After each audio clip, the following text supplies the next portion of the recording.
Hi guys! Welcome back to my channel! Yay! And guys, for today's video, syempre, ang paborito kong gawin sa lahat ang mag-tour. Magbakuran tour kayo naman. Mag-tour ako ng main hacienda namin dito. Main hacienda talaga. So ano mo nga ba ang makikita mga prutas o gulay dito sa aming bakuran. Ngayon guys, mas dala akong panungkit para kasi manguha tayo ngayon ng dalandan, tsaka lemon, tsaka bayabas. Ito yun. Ito guys, kailangan natin siya. Then actually guys, yung pinuntahan ko ngayon, ayan, nakita sa likod ko guys. Dati dyan nakatayo yung bahay namin, dyan nakatirik kumbaga. Then, lumipat kami ng doon sa kabila, sa bahay namin sa kabilang banda dito. Then, yung nanay ko kasi sobrang hilig siya, ang kwento kasi guys, yung nanay ko kasi hilig siya magtanim kung ano-ano natanim sa palikuran. Then after many years guys, ito na yung resulta. Mukha na siyang gubat. Kasi gumubot na talaga siya. Ayan. Kaya guys, mas maganda yung kung sa kasabihan nga guys, pag may tananim, may nanamami. Pag may tananim guys, may aanihin talaga. Yun tama yung kasabihan yun. And hindi ko talaga guys in-expect na may ganitong mga tanim dito or may tumubong ganitong mga prutas. Unang-una yung para siyang lemon na or lokban ba yan. Hindi ko alam kung anong species o gender ng prutas na yan. Pero sure ko talaga para siyang lokban. Pero maliliit lang siya, para siyang dalang. So guys, makuha tayo ng lemon ngayon muna. So kailangan ng panungkit. Ayan. Ang hirap pag walang videographer. Ako na lahat guys. Ako na lahat. Videographer, editor. Wow. Lahat na ako na yung all in. Lang sumingit siya. Dumi-dumi.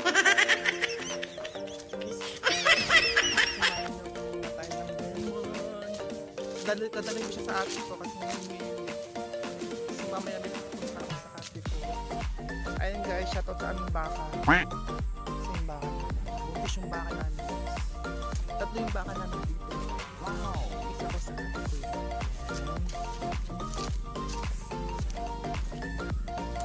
Paano ko ba yung ito guys, yan. Ilap yung camera guys. Para makita. Nakikita nyo yan. Ayan. Tinampuyin natin.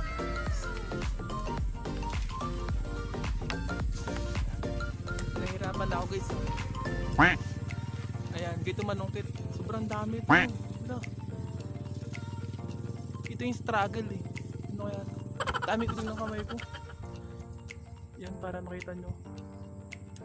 Ayan. Kailangan, guys, kan natin makuha yan. Yan. Tapos tingnan natin kung ano siya. Isa pa, one more try. Matigas siya.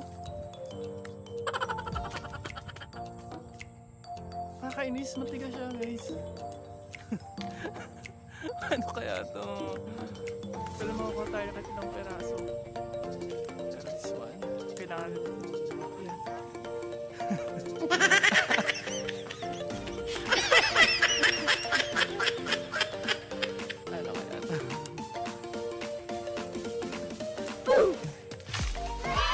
Yay! Hawa guys! Oh guys, marami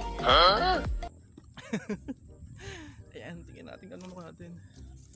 Yan guys, so gubat yan na papasokin. Oh no! Saan ba na ano yun? Ay, ito guys. Ito siya, yan. Yay! Wow! Kasi tumasik yung dalawa. Wait lang, kukunin ko lang.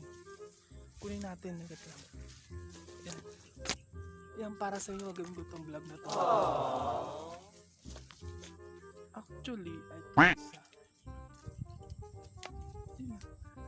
Ito pa yung isa ko nakuha. Ayan. Wow! Nasa gitna ako ngayon, nasa loob ako ng gubat ngayon. Ayan. Tatlo yun eh. Tatlo yun, nanwala yung isa. Saan tumalsik yun?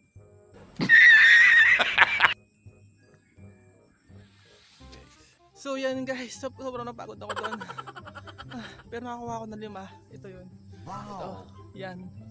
Iipunin ko muna yun guys. So nakabota ako para safe kasi nakangati yung paa ko pag basa ng ano. So next natin bayabas naman.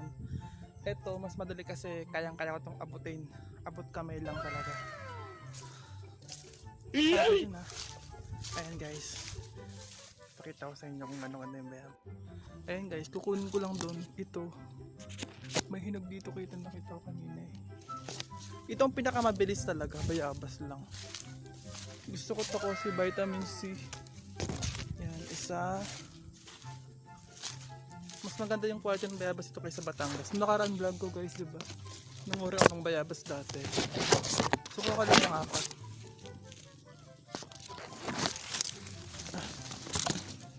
Sacrifice. Ito guys, may... Shit, dami lang kami. Ito guys, yung langka namin. Ayan. Langka. Pero hindi pa siya pwedeng gulayan, maliit pa eh.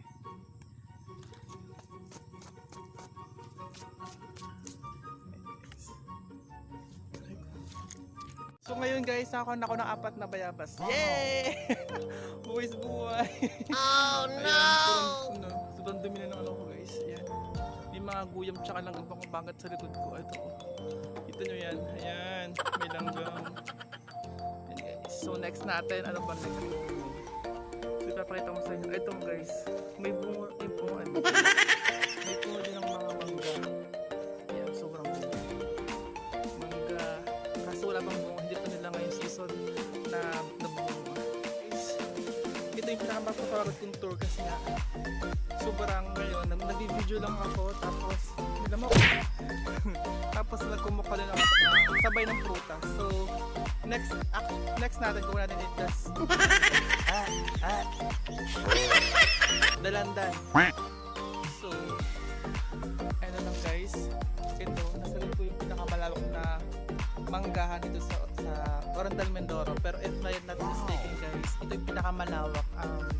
I think nasa 200 hectares siguro yung lawak nito, as in ayan, puro siyang manggahan na guys, hanggang dun sa dulong-dulo. Actually nung mga bata pa kami, pag bumubunga yan, free kaming kumuha, as in kumain ka na, kumuha ka na, as in hanggang tapos kumuha ka na at kumain ka na ng mga mangga.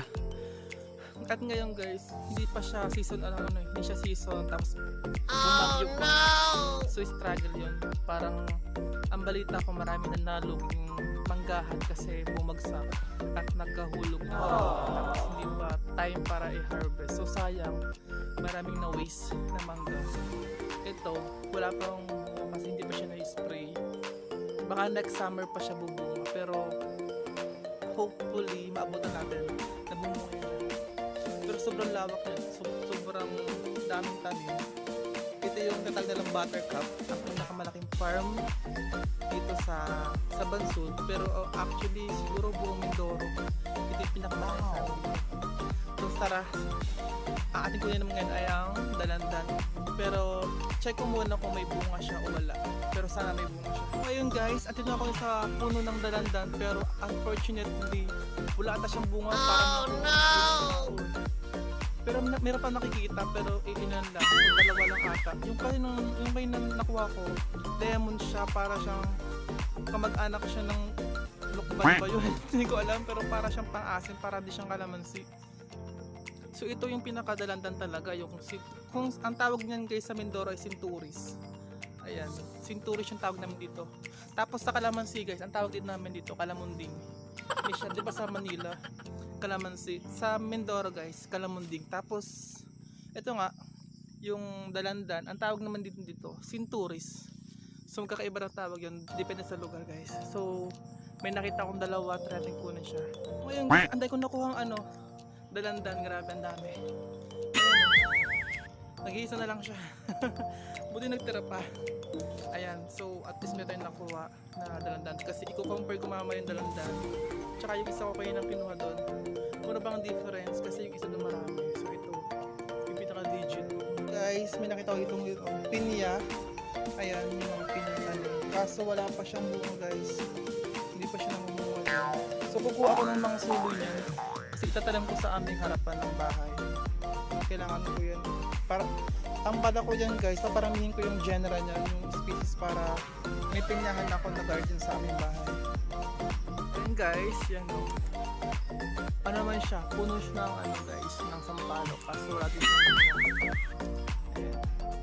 Puro puno siya. Eto guys, siya yung puno guys ng avocado, kaso wala pa siyang bunga ngayon, hindi pa rin niya season ngayon. Ayan guys, tapos bunga ng mangga, puno na siya na guys ng langka. Sobrang dami tayo dito, as in gumubat na siya, hindi na siya natatabasan eh. Ganun. Tapos guys, may food din dito ng santol. Ayan. Pag bumunga yan guys, lahat sabay-sabay. Bongga yan. Ayan, puno ng santol.